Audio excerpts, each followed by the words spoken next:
Hi guys, and welcome back to Live and Learn with Livy. Clearly, I am fucking Livy. Tiny's in the background. You guys, I can't even describe to you like the day I'm having. I'm just having like the day from hell. And it doesn't help that there's this. I'll tell you guys about the dog in a second. Not Tiny, a different dog. But oh my God, I did not sleep last night. And I have been so good with my sleep. Like, it's been so amazing. Everything's been great. And then last night, like, of course, like I just didn't sleep well. Like, I was up from like 4 to like 6 probably. And I was just so annoyed because I was like, oh my God, I've been doing so well with the fucking sleep. Like, I'm so annoyed that I'm not sleeping well. And of course, it's like the day that I'm filming the season finale podcast episode where I'm like, actually, I didn't sleep at all. Anyways, I was talking about a dog that was annoying me, and his name, he lives in my building. Let's call the dog Steve, okay? Because I don't want what if the dog's owner like follows me, and I'm gonna be rude because I'm just frustrated about the situation, and there's nothing she can do to control it. But it is just one of those things where I'm like, oh my God, this is so annoying. But I should have empathy because I dealt with a dog who was a little bit reactive for a while. But anyways, there's this dog in my building. His name's Steve. Okay. And I'm in an elevator building now. So when the elevator opens, like you obviously can like see the dogs and they can like come in or whatever. And so I'm about to go walk Tiny. And this dog walks in. He's like friendly at first, then starts yapping like a motherfucker.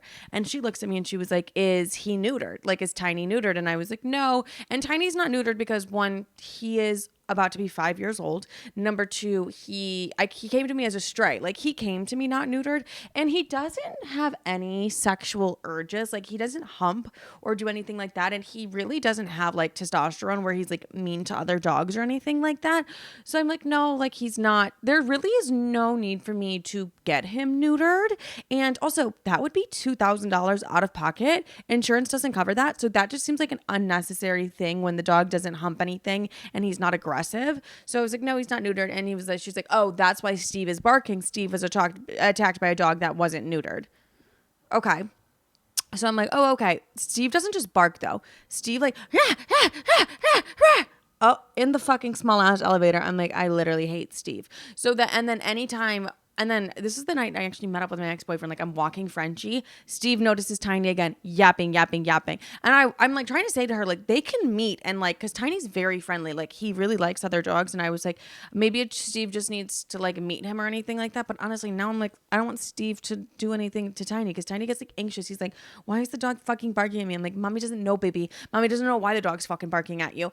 Anyways, and just anytime Steve sees Tiny, like, yap fest, and it really drives me crazy. So anytime the elevator opens, Steve sees Tiny, goes absolutely fucking crazy.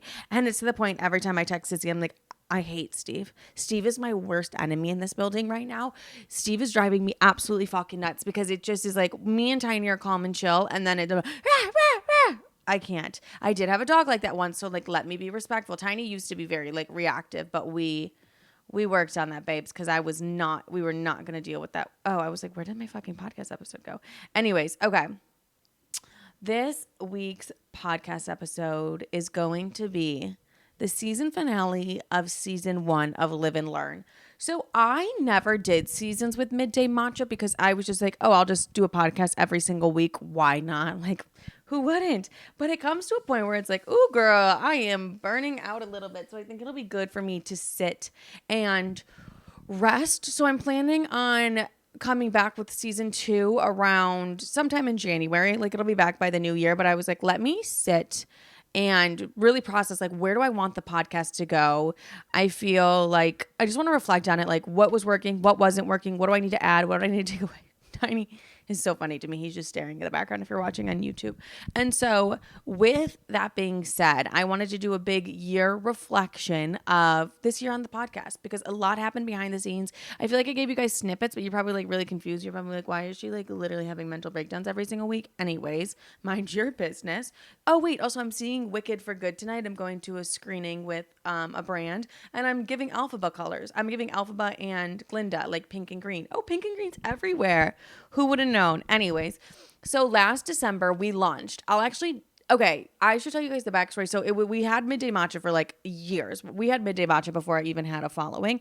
And then I met with my management at the time and I was like, no, I like kind of want to switch it up. So they were like, okay, what we're going to do is Live and Learn will be put on ice. We'll do the photo shoot. We'll do everything for it. But they were like, we want you to meet with different podcast networks and podcast companies to potentially sell the podcast. Okay. So I would go into a bunch of meetings with I met with like a lot of people. I met with just a lot of people. And one thing that happens when you sell the podcast is what it sounds like to me is that I kind of give up creative freedom. Like a little bit of creative freedom goes out the window. So that's a whole thing in itself. So the reason Live and Learn took so long to launch was not only because was I in between managements, I was waiting to see if it would sell or not, if I wanted to sell or not, if anything like that. So I had to wait as like long, I don't know, it just like kept going and kept going. I just kept waiting. And then it came to a point where I was like, well, I'm not podcasting, so I might as well just like, I don't know, like whatever. I kind of got used to like the not podcasting, which is so crazy because podcasting is probably like one of my favorite things to do. And probably my favorite out of all the platforms that I have because I don't know, I feel like we have like a deeper connection here. Maybe that's just me, but I just feel as if we have a deeper connection. So I switched management and then switched management again. And then I was like December this time last year. And I was like, I'm switching management so much. Like the talks of the podcast are like not even happening anymore because I just switched management 2 different times.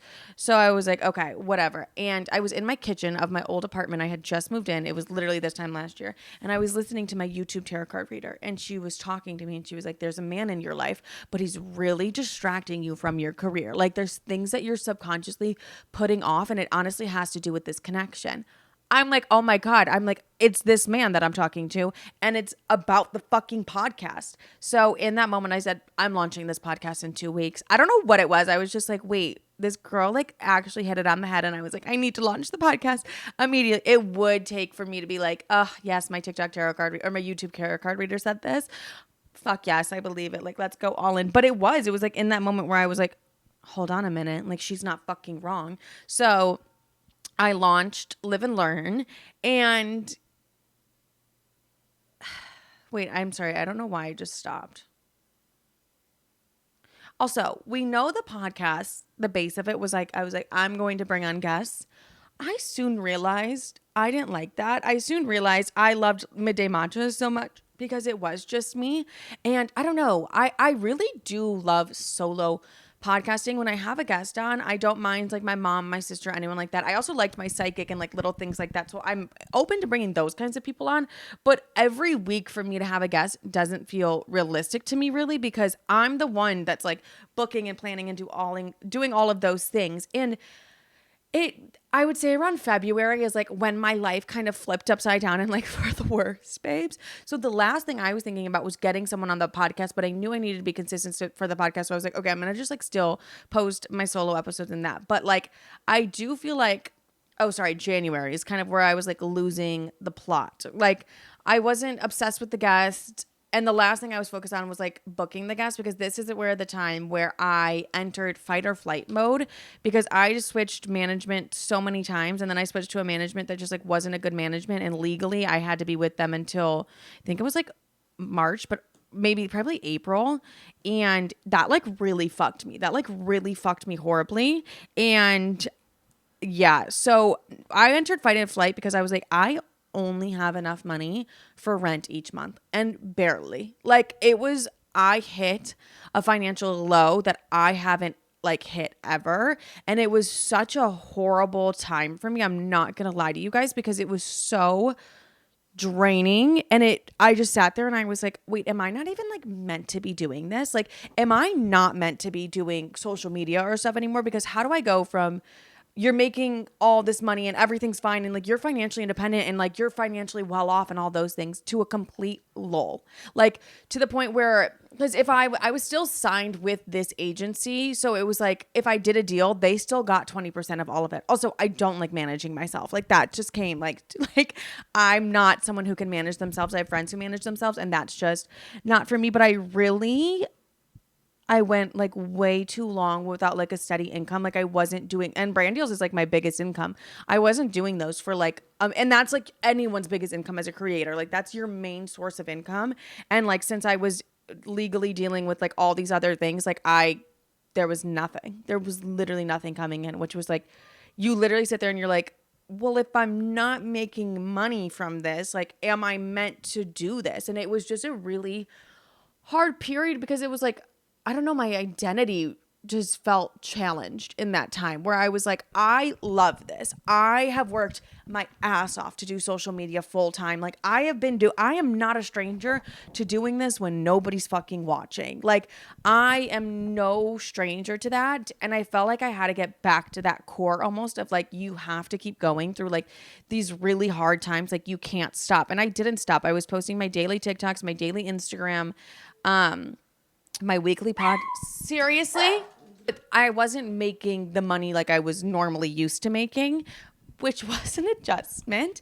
And like I've said this several times, especially with the lifestyle I live now, I don't have anybody to go to if I don't have money. Like my rent is double most like my sister's rent or my mom could never pay my rent and I would never expect my mom to like pay my rent or anything like that. So it was like all on me, but like obviously they knew what was happening and my mom more than anybody was like so supportive during that time, not financially, just like emotionally. And it was such a good insight to see because I talked about this on TikTok the other day. Like my dad lost everything, all his money and stuff like that. I didn't go like as far as he did kind of thing. But my mom was like, no, I've lived this. Like you're completely fine. And I was like, oh, okay. Like it was just like a really rough time. Because if you don't have management and you're not managing yourself, babe, you're not doing shit. Like you're not bringing in the money. So it was just like a really dark time and just like a financially stressful time. And it was just like, you question it. You're like, oh, am I like meant to be doing this? It's like, yeah, babe, you just need to like actually not be a fucking psychopath and like change management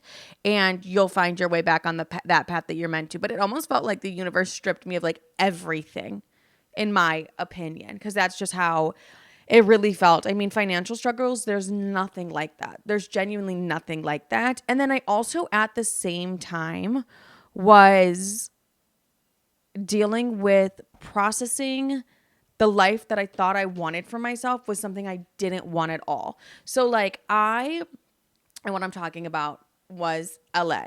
So like I had already lived in LA once and I was like, oh, I want to get back there. Like, I really, really want to get back to LA. I don't really know as to why. It was just always something that I was like, that's the dream. Like, I just want to live there. I just want to do all those things. So when I started doing social media full time, and then I had management out there at the time, and they were like, you should move out here. You really should be out here. It's great for career and stuff like that. And I was like, don't tell me twice. And so I moved back to LA. And the funny thing is though, it's like with New York, when I never had like big dreams of like, oh, I want to live in New York kind of thing.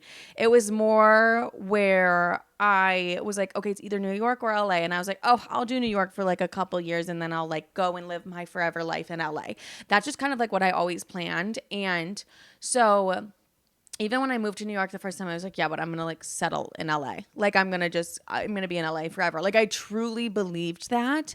But the first time I visited New York, like on a trip or something, I stepped off the plane and I was like, wait, I feel like I'm home here. Like it just felt home. I've never felt a sense of home besides Sissy. Cause like I had an abusive childhood and like a horrible father or whatever.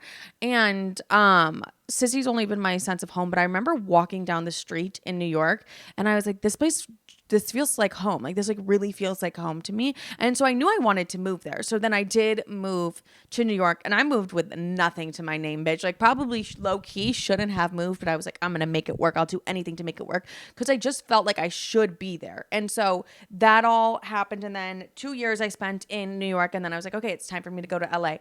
And LA, I really feel like my time there, I just like lost the plot. Like I'm very much a perfectionist and I have very big goals and dreams, like extremely big goals and dreams.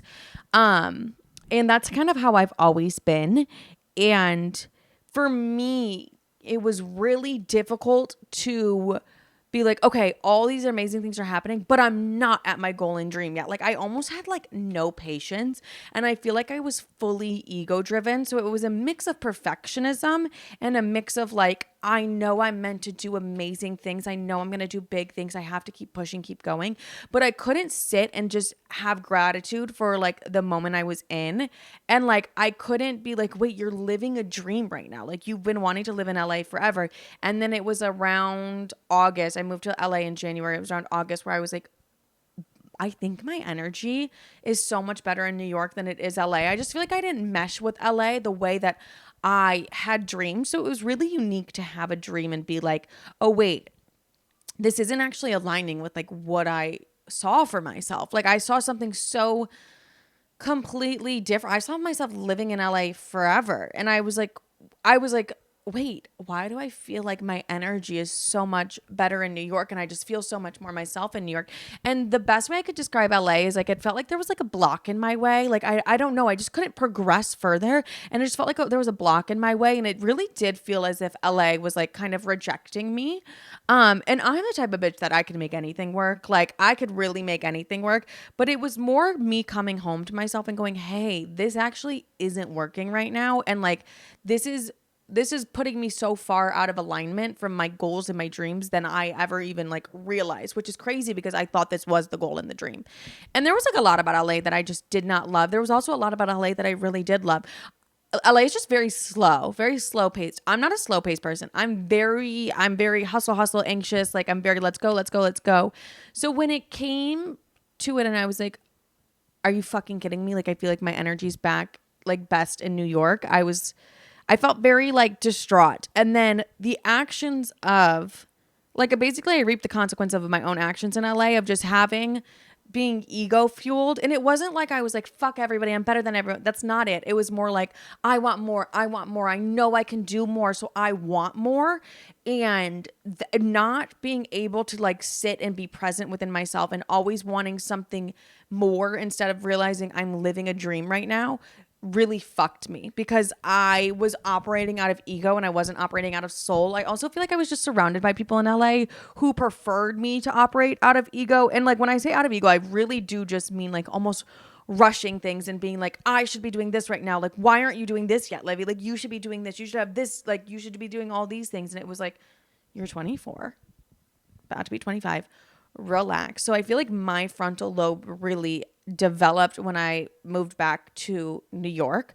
So when I moved back to New York, it just felt so right. Like I genuinely don't even, let me not even say it, but like I love the East Coast. I probably will never leave the East Coast. I probably will live in New York forever or have like a apartment or something here forever. And I just had to deal with the consequences of my own actions and come to like an ego death, which I talked about in a podcast episode. But I had a full-on ego death when I came back to, and I just kind of realized how toxic my actions were for me to always have that mindset of like, it's never enough. Like I want more. I want all these things instead of sitting and just being grateful for where you're at really does take a huge mental toll on you. And I feel like that's what got me into like, I was making rash decisions. I wasn't thinking things through. Like, I just wasn't present and I wasn't aligned with where I felt like I wasn't aligned like in LA, like I just was not aligned. So it was making me make all these decisions. And it took me coming back to New York and doing a lot of reflection to be like, what the fuck was that? Like, I almost feel as if I lost the plot of all of it. And I don't think I ever want to do that. I don't think everyone wants to do that. And I just feel like was so incredibly hard on myself for no reason because I was doing amazing. I was doing super good. And I don't know where that came from of like I always want more. I always want to be the best that I can be, but it took it to a different level and it like wasn't good. And I was making like just rash decisions. Like I said, like I left my one management and went to a completely different random fucking management. And that management was the one that I ended up not doing a deal with for 4 months, which actually turned out to not be deals for like 6 months, what put me into the financial position that I was in earlier this year when I was stressed out of my fucking mind just trying to survive. Okay. So processing all of that was a migraine. And I still think I'm processing all of that because you're processing a life you lived, a dream life you lived, and you're processing being like, okay, wait, that dream didn't align with what I thought it was. Like that wasn't what I thought it was going to be. And it just was kind of crazy. But to be back in New York, like I felt as if I was home and it It feels so good to be back in New York. I can't even tell you guys. I don't know if you can see it. Maybe you can, because I feel like I can see it with my favorite content creators when they like go through things and they're just like, I'm like, oh wait, who is this bitch? Oh, that's the bitch I follow. But I feel just back home to myself. I feel very much more just like present. I honestly work every single day on being present and not being hard on myself and not like pushing myself to a crazy degree. And I just being back with like my family and my friends here. Like I have the best of friends here and I have my sister here. I want to be in New York like forever. Like I just love the energy here and it just feels so at home to me and I feel so myself here. Like everyone always is like, "Oh, are you going to move back to Chicago?" And I'm like, "Oh, I would never, babes. I would never." It's really New York or nowhere for me. I'm not even kidding you because I really do just love it here that much. And I do just feel like the best version of myself when I am here. So that was just kind of like what I was dealing with. And now we flash forward to like June, where I started working with my old agent again. And I love her. She's amazing. She's great. And I really just like flipped everything. Like actually every single thing, I just flipped it. So it was like, I went from really not making literally any money because I was in that whole whatever. And then being like, actually, now I'm doing like 2, 3, 5 deals a month. Like I'm back making this shit work. Like I'm back on my money. No, but I am. And it just is, I have a whole different appreciation for the money I make now because I almost feel like I took it for granted before.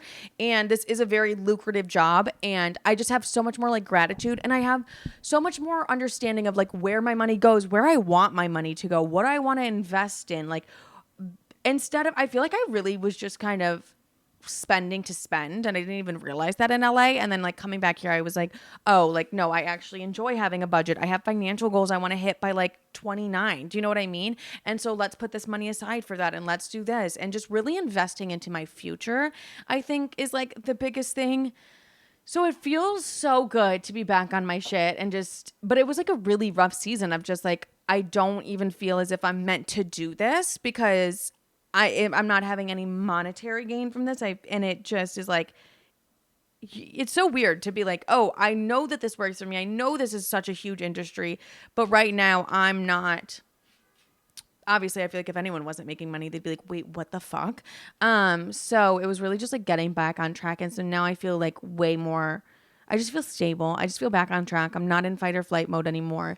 It's a relief for me to be like, because also there's nothing else I'd want to do but this. Like I want this to obviously elevate to other aspects of my life, but like there's nothing I could even think of that I would want to do besides social media. Like I feel so lucky and grateful to have not only the job I have, but like more importantly, the community. Like I really just care.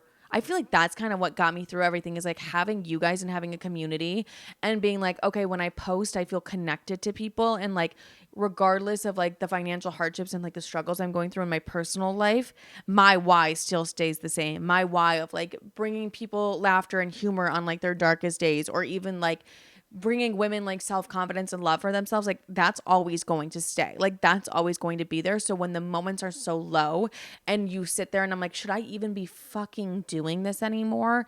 That why is the only thing that kept me going. Because if my why was like, oh, it's because I make a fuck ton of money doing this, I wouldn't be here right now. I would have just gave up when I was in the financial fucking trenches. So I really am just grateful for the community I've built on every single platform. And I really just thank you guys for as long as you've watched and everything. Like, I can't even describe how grateful I am for all of that. And I hope it feels like a journey we're doing together, not just like my journey, but something we do together because I have okay, not them sawing a fucking way, but like I have the best community and I'm so grateful and you guys show up all the time. And whether the algorithm's on my side or not, you guys are always showing up. And so I'm very grateful for that. And I just want that to be known. So where was I? Getting my life back together. So yes, now I'm like, okay, I'm investing my money wisely. I'm back on track. I'm back to doing what I was doing and just like really, I'm feeling so empowered again. I'm feeling so much more like myself and I'm feeling so much, seriously, why are they fucking doing this?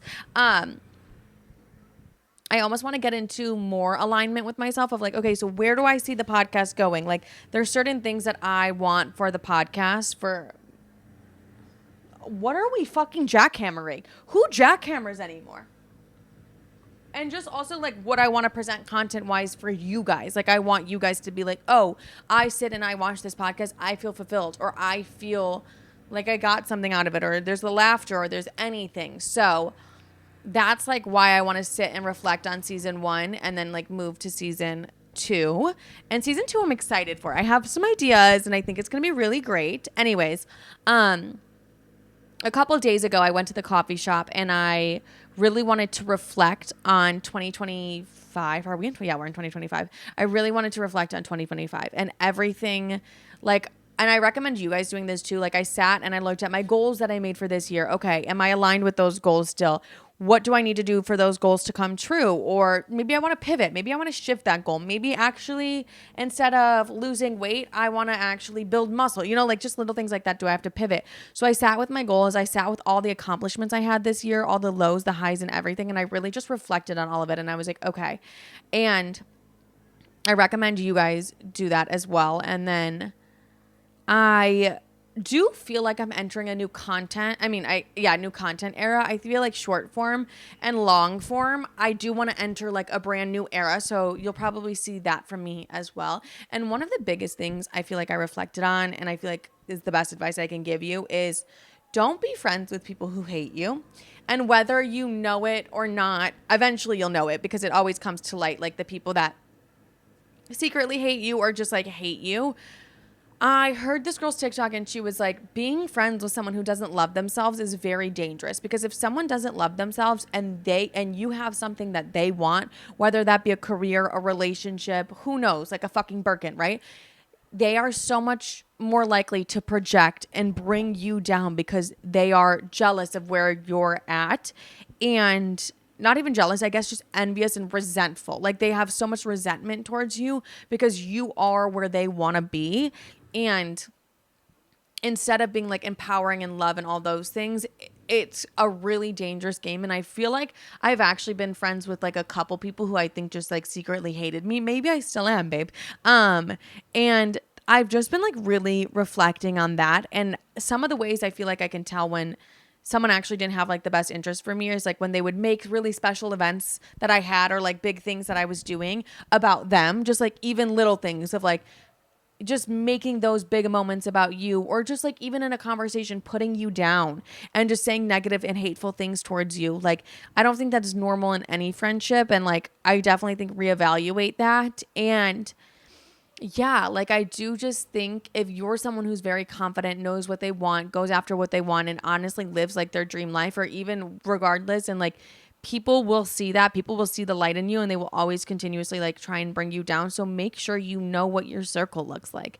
That's like a really big thing I'm reflecting on currently of like, okay, past relationships, how did I not realize that? Also current relationships, am I experiencing that with anybody? And if so, how am I going to navigate myself out of that situation? And yeah, I just feel like this is like a very big reflection time. So I'm excited to come back to you guys in January with like a brand new perspective of how I feel, what I'm thinking, all those things. But I love you guys so much. Thank you for staying tuned for season 1. Feel free to DM me on Instagram, because I'd never see my TikTok DMs, of like anything you guys want to see from me moving forward. I love hearing from you guys, and I'm so grateful. And thank you for listening to season 1 of Live and Learn with Livy. I'm just excited. I feel like we're really entering a new era, and I love you guys, and stay tuned.